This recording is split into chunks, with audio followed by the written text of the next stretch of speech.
এই মুহূর্তে রয়েছি রংপুরের যে কালেক্টরেট ঈদগাহ মাঠ রয়েছে সেই ঈদগাহ মাঠে, এবং আমার পাশেই দেখতে পাচ্ছেন যে আসলে এখানে শত শত কিন্তু মাইক এখানে বসানো হয়েছে, কারণ আগামীকাল আসছে রংপুরে বিএনপির চেয়ারপারসন তারেক রহমান। তারই আগমনকে কেন্দ্র করে একদিকে যেমন নেতাকর্মীরা উজ্জীবিত, ঠিক তেমনইভাবে এই কালেক্টরেট ঈদগাহ মাঠে কিন্তু তিনি জনতার উদ্দেশ্যে ভাষণ দেবে ঠিক বেলা 4টায়। এই কারণে এই মাঠ তৈরির যে কাজ, সেই কাজ কিন্তু অনেকটাই চলছে। যদি একটু দেখানোর চেষ্টা করি যে আসলে মাত্র 24 ঘন্টা আর ব্যবধানে কিন্তু মূলত বা 24 ঘন্টা সময়ের মধ্যেই রংপুরের যারা স্থানীয় নেতাকর্মী যারা রয়েছেন তারা কিন্তু তাদের যে মাঠ তৈরির যে কার্যক্রম, সেই মাঠ তৈরির কার্যক্রম কিন্তু জোরদার করেছে।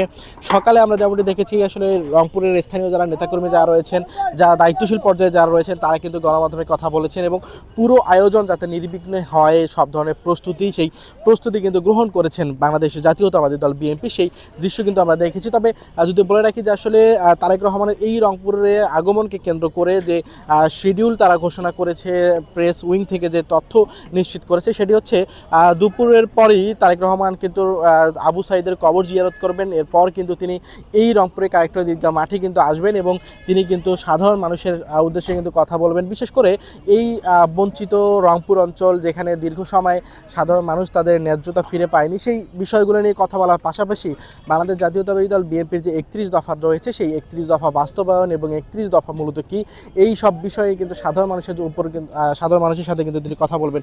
যদি বলে রাখি যে আসলে নির্বাচনের ঠিক আগ মুহূর্তে তারেক রহমানের এমন সফর একদিকে যেমন নেতাকর্মীদের উজ্জীবিত করছে, ঠিক তেমনই তৃণমূলে যে সাধারণ যারা মানুষ রয়েছে, সাধারণ যে ভোটার যারা রয়েছে, তাদেরকেও কিন্তু উজ্জীবিত করছে তারেক রহমানের এই আগমন। তো বলা যায় যে আসলে আজকে আমরা সকাল থেকে যেমনটি লক্ষ্য করেছি বা গত রাতে যখন প্রকাশিত হয় গণমাধ্যমে তারেক রহমানের আগমনটি যখন নিশ্চিত করে তারেক রহমানের প্রেস উইংরা, ঠিক সেই সময় থেকেই আসলে নেতাকর্মীদের মধ্যে যে উৎসাহ উদ্দীপনা, সেই দৃশ্য কিন্তু আমরা দেখেছি। একটু আগেও এই মাঠে কিন্তু পরিদর্শন করেছে বাংলাদেশ জাতীয়তাবাদী দল বিএনপির যে রংপুর 6টি আসনে যারা এমপি প্রার্থী যারা রয়েছেন, তারা কিন্তু এই মাঠ পরিদর্শন করেছেন। যারা নেতাকর্মী যারা রয়েছেন তারা কিন্তু এই মাঠ পরিদর্শন করেছেন এবং সর্বশেষ যে স্টেজ তৈরির যে কাজ, সেটি কিন্তু এখন চলছে এবং সাউন্ড সিস্টেম থেকে শুরু করে সিসিটিভি ক্যামেরা মোতায়েন থেকে শুরু করে যাতে আইন শৃঙ্খলা বাহিনীর যারা সদস্য যারা রয়েছেন, তারাও কিন্তু এই মাঠটি পরিদর্শন করেছে। একদম বিচ্ছিন্ন একটি নিরাপত্তার মধ্য দিয়ে রংপুরে তারেক রহমানের আগমন, সেটি যেমন নিশ্চিত করেছে অন্তর্বর্তীকালীন সরকার, ঠিক তেমনইভাবে মাঠ তৈরি থেকে শুরু করে যাতে কোনো ধরনের কোনো অনাকাঙ্ক্ষিত ঘটনা না ঘটে, সেই দিকটিও কিন্তু নিশ্চিতের লক্ষ্যে কাজ করছে বাংলাদেশ জাতীয়তাবাদী দল বিএনপি।